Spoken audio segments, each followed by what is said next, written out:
What's the status of your love life and your relationship with dating? Are you a part of the 70% of Americans who say they've kissed on the first date, or 32 million US citizens who admit to currently using a dating app in order to find your perfect match in the love department? Or do you fall into the category of men who say that they have at least 6 premarital dating relationships before they get married, or 5 for women? Are you a single lady who falls into the category of 60% of US women who are not actively dating? This, according to the lifestyle and health magazine Modern Gentleman. Do you need a jump start to put your love life into motion to find your perfect fit? Well, today's your lucky day, because Collette Gee is a dating and relationship specialist who helps people navigate the crazy ups and downs of dating and helps people get into healthy relationships and out of bad ones. Gee joined me this week to have a conversation about effective and healthy dating and how to set expectations which define your worth and set your priorities into motion when you dip your toe and your emotion into the wonderful world of dating. I'm Kevin McShann. Let's have this conversation.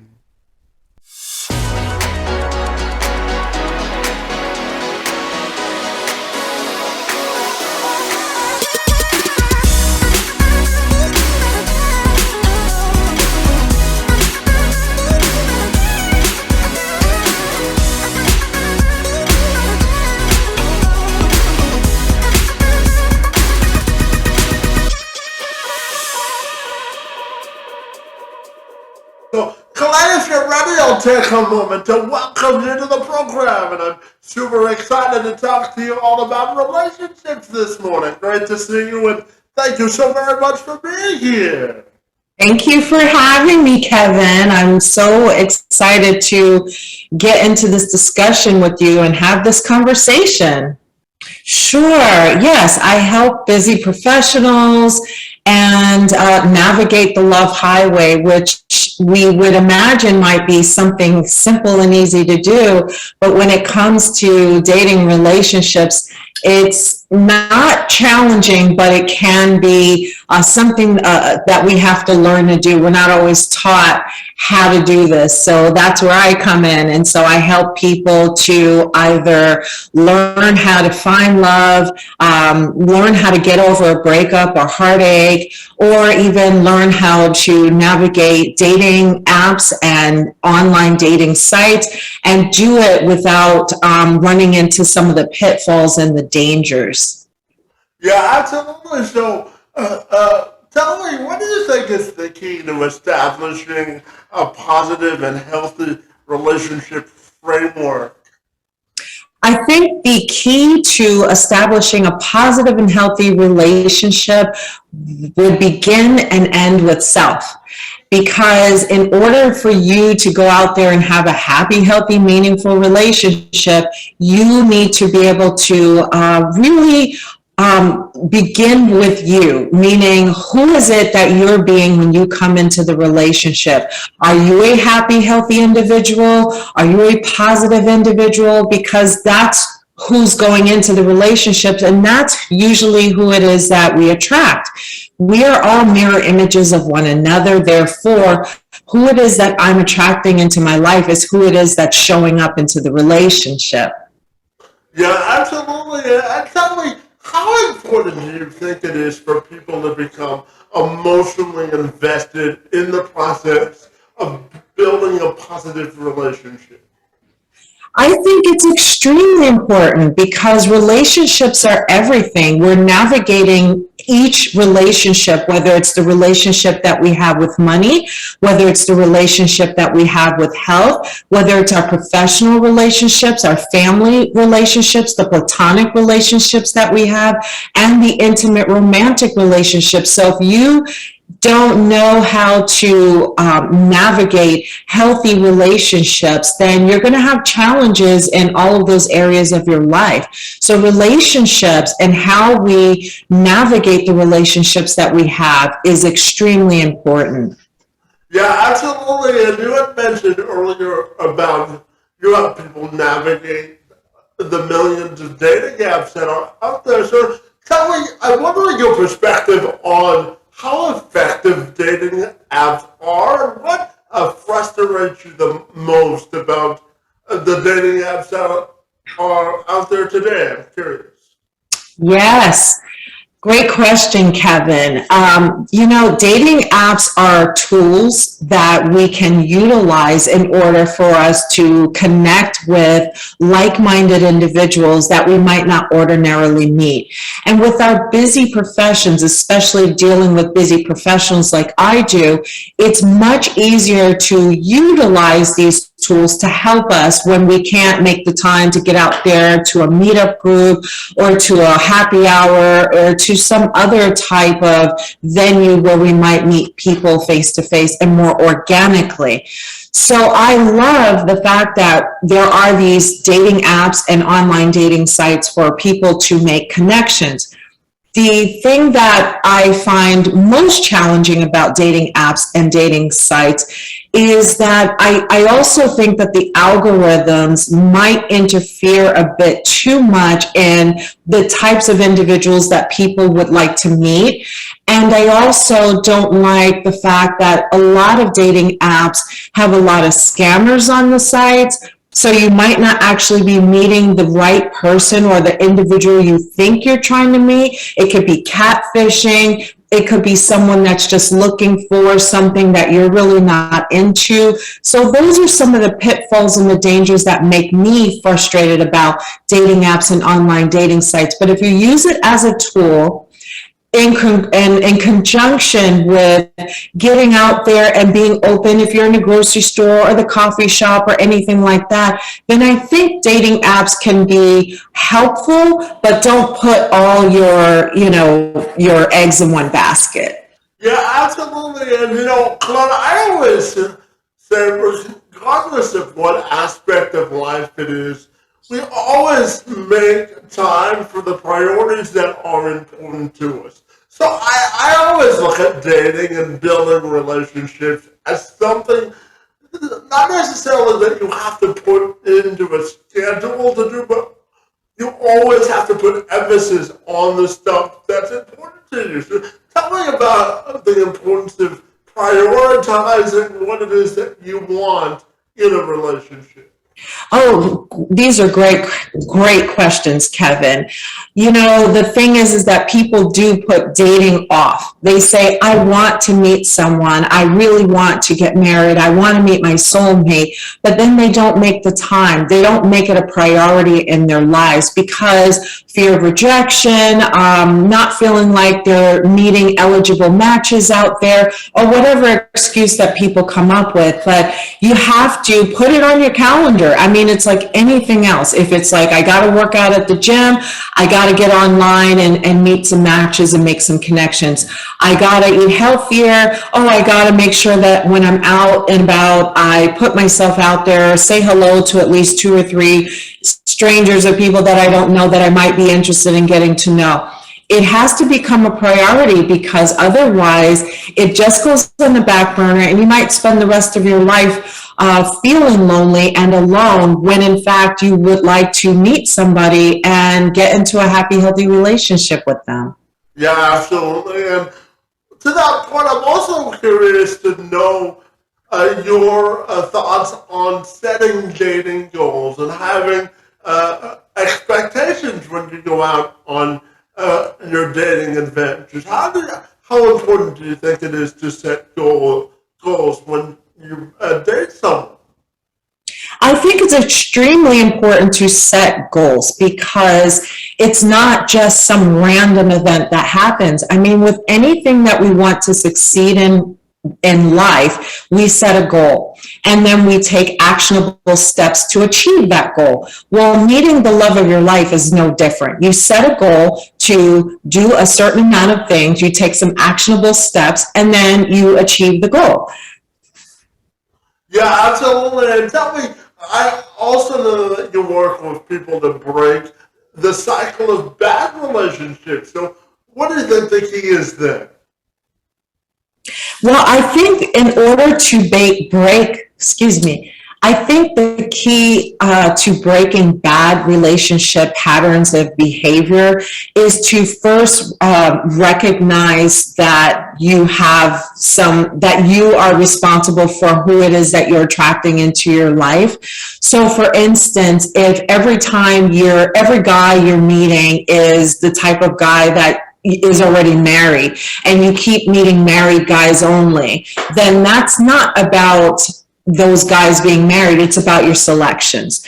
And it's if you keep meeting women that are only into guys that have a certain level of money and you're like, oh, women only want to date guys with money like this, then it's not about those women, it's about your selection. So we have to look at ourselves first to say, who is it that I'm being when I come into this relationship, and who is it that I'm attracting into my life? Because we make the choice to relate with whoever it is that we relate to. So I think in order to break those bad patterns of behavior, we have to be willing to not unlearn, but take on new behaviors. So it's like instead of making up a story about these are the types of people that I always meet, we have to release the story, let it go, and create a new story and a new narrative. Yeah, and to that point, and building on that point, how important do you think it is to know your value and your own individual standards before you start dating and while you're in a relationship? I think it's very important to know your standards, your boundaries, and your values because that's the core of a healthy, meaningful relationship. So often I see individuals get into a relationship with someone, letting go of their boundaries, their values, and their standards, all for the sake of not being alone. But I think it's important for us to hold on to those things and most people will go out there and say, I want someone that's tall, dark, and handsome, or I want someone that's funny, this, that, and the other. But those are not necessarily the core values, the things that really connect us to that individual. So when you stay focused on your values, it's like really being able to connect with someone. But when you forego those things, you may risk getting into an unhealthy relationship.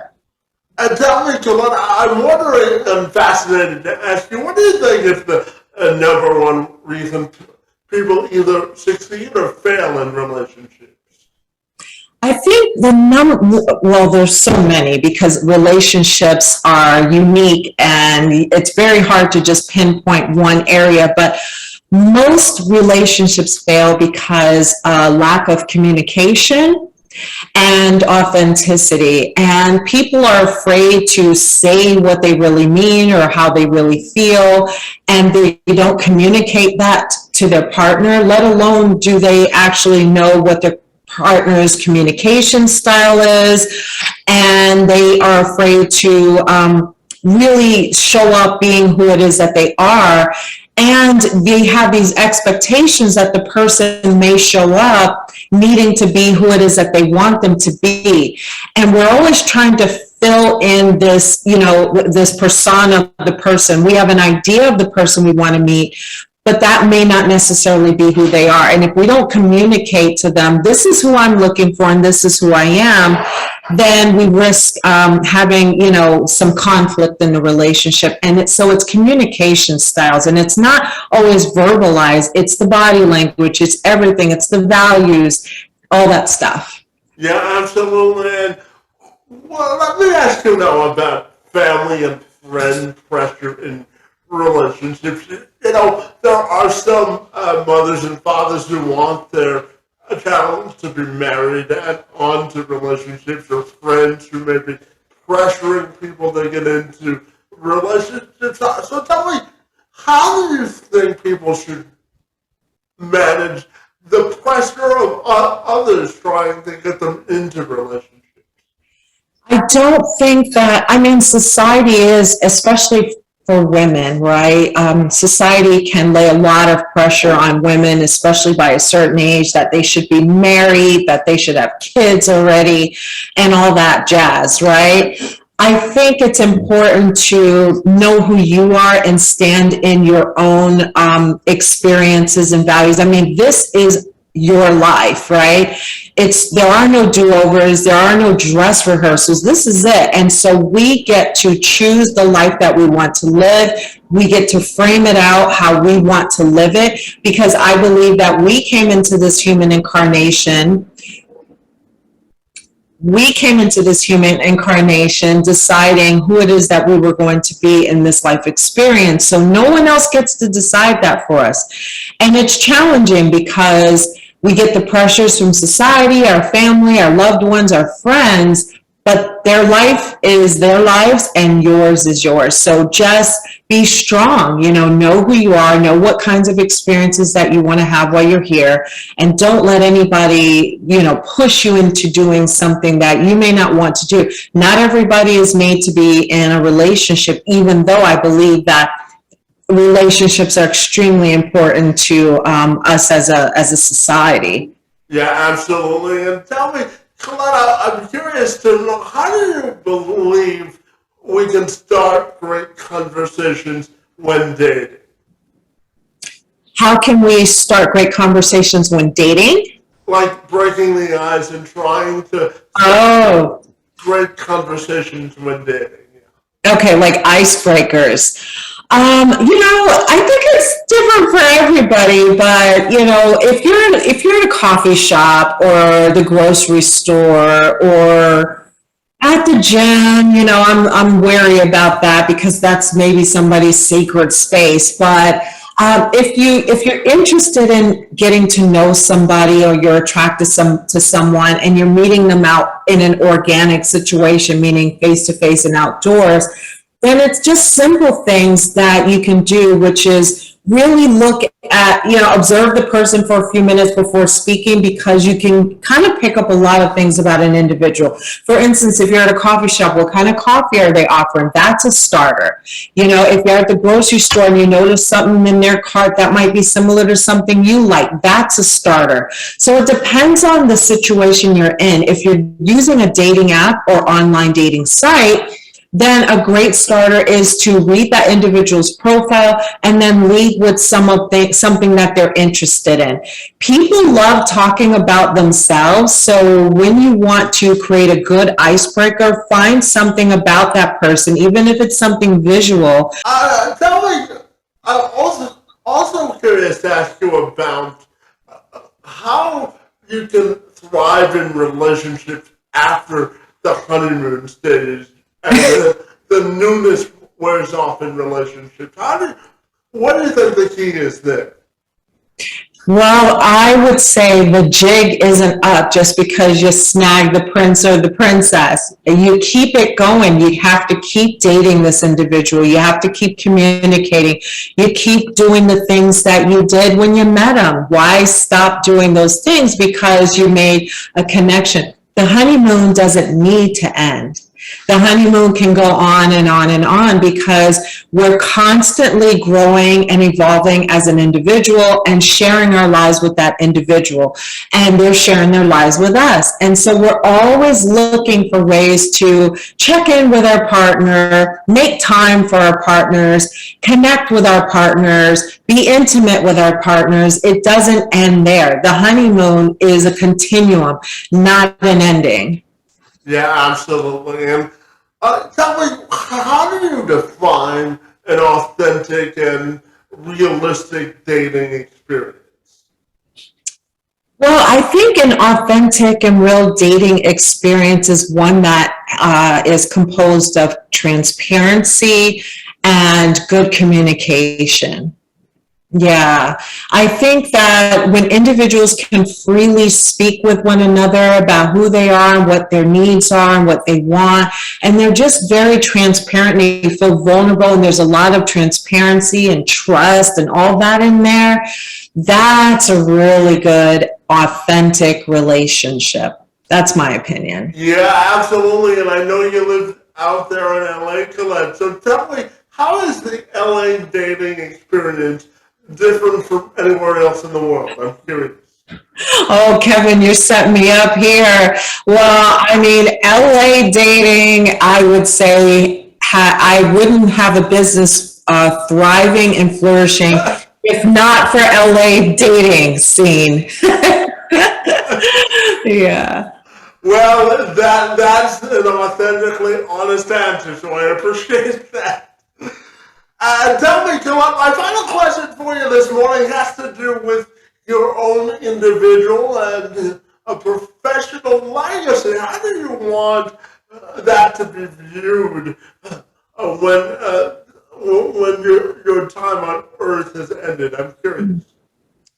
Yes, and this was one of my favorite questions that made me really think deep, when I saw that we'd be going over something like this. And I think for me, it's very important for me to be a part of the solution of bringing more love and joy and happiness into people's lives. I want to be remembered as the person that was part of that, movement of helping people to have more love in their lives and creating and making valuable, meaningful connections. And so if I can be remembered as this individual that's like, wow, she spread love everywhere she went and she really helped me bring a lot of love and happiness into my life, then I can rest easy, knowing that. Yeah, absolutely. And finally, Colette, if people want to get connected with you and all the great work that you do, what's the best way they can do that? Well, they can visit my website at findinghappily.com if they're willing to take the journey to love with me together. Fantastic. Well, as I said at the outset of our conversation, my notebook is full of notes, and I hope to apply this to my own dating life. And I want to thank you for the good work that you do to connect people to love and relationships. And I want to thank you for joining me this morning. It's most appreciated. Thank you so much for having me, Kevin, and good luck in the love journey.